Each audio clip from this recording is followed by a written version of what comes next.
So, strict handstand push-ups for the CrossFit Open.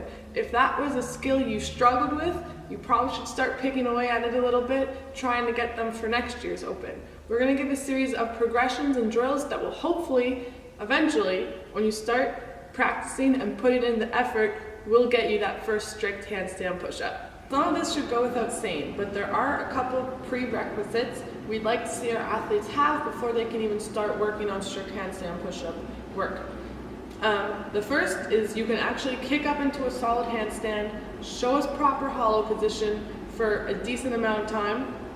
You have pretty solid push-ups, and you are very aware of your body shapes. You can hold a hollow, you can hold an arch. We have some pretty basic gymnastics shapes and skills under our belt. The most important thing I can emphasize during all of these movements is full range of motion. That means starting with our arms locked out, head touching the floor, finishing with them locked out. It doesn't matter what progression you're doing. If you can't work through that full range of motion, stay there until you can. We have to build strength in every aspect of the movement. You do yourself no good if we're only working partially. There's a whole extra range of motion we aren't strengthening where you need to build strength. So the Pike Pushup is our first progression for a strict handstand push-up. You're going to get yourself set up like you would for a downward dog. Bring forward at the shoulders, reach the head to the ground, push up, head through.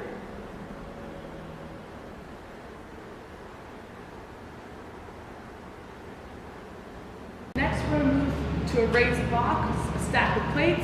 Anything you can put your feet up that will elevate your hips and get you more vertical.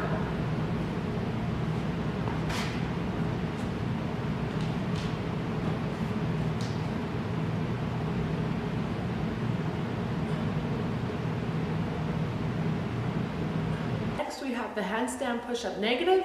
So you're going to kick up to a handstand on the wall, and we slowly lower ourselves down through the full range of motion. You want to stay as controlled as possible. The more time you spend under tension, the stronger you'll get, especially in those end ranges, the last few inches of your head touching the floor. Don't just let yourself drop. Really fight for it. Really control yourself the whole way down.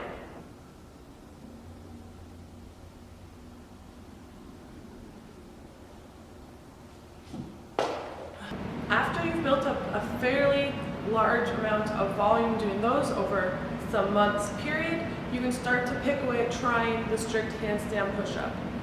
The tighter and more control you stay on the descent, the easier it will be to come back up. You don't want to just flop down, lose all that tension in your muscles, and have to re-squeeze everything, re-brace, and then push. That takes a lot of effort and energy. It's easier to lower yourself down, let your head just touch the floor, and then push up, maintaining tension throughout your arms the whole time. This timing will take a lot of practice, and for most people that's the hardest part. So don't be surprised when you first start, your head probably won't even come off the ground. That's just because we're learning how to actually push into the ground, create tension in our arms, and feel out the timing of when to do that.